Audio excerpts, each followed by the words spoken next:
পছন্দের ছাতা হারিয়ে ফেলার পর আমি বলতে পারি ছাতাটা হারিয়ে গেল আজ, তাই মনটা ভালো নেই।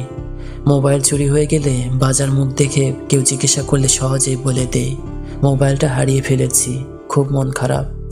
কিন্তু মানুষ হারিয়ে গেলে আমরা বলতে পারি না কেউ যে আমি আমার মানুষটাকে হারিয়ে ফেলেছি, আমার খুব কষ্ট হচ্ছে, আমি ভালো নেই। কথাটা আমরা কখনো কাউকে বলতে পারি? মনের ভিতরে ঝড় ওঠে রাতে, বারান্দার ফালিতে গ্রিলে গাল চেপে আকাশের দিকে চেয়ে কেবল নিঃশব্দে চোখ ভেজে আর কান্নায় দমকে পিঠ ওঠানামা করে। জোছনা নিভে চাঁদ একাকী ডুবে যায় মেঘের আড়ালে। কারোর পায়ের আঁচ পেলে নিঃশ্বাস চেপে এক ঝটকায় মুছে ফেলি ভেজা চোখের পাতা। কিন্তু জলের দাগ কি আর মোছা যায় এত সহজে? আমি কেন ভালো নেই বলতে পারি কি কখনো আমরা? একটা কাঙ্ক্ষিত নোটিফিকেশনের আশায় এক দৃষ্টিতে মোবাইল স্ক্রিনের দিকে তাকিয়ে থাকা, সবুজ আলোটা জ্বলা থেকে নেভার মাঝে অজস্র প্রতীক্ষা, সহস্র শব্দ লিখে মুছে ফেলা টানাপোড়েনের মাঝে যে রক্তক্ষরণ, আমরা তা শব্দে ব্যাখ্যা করতে পারি না। শুধু আগুন জ্বলা চোখের পাতায় শিশির বিন্দু আসা যাওয়া করে কেবল।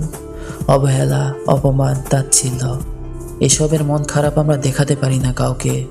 কেবল মনের ভেতর বরফের গুঁড়োর মতো কষ্টগুলো ঝরে পড়ে, আর আমরা শূন্য চোখে অপেক্ষা করি অনন্ত আশায় আবার নতুন করে ভালোবেসে অবহেলা পাবো বলে, আবার নতুন করে মানুষটাকে হারিয়ে ফেলবো জেনেও।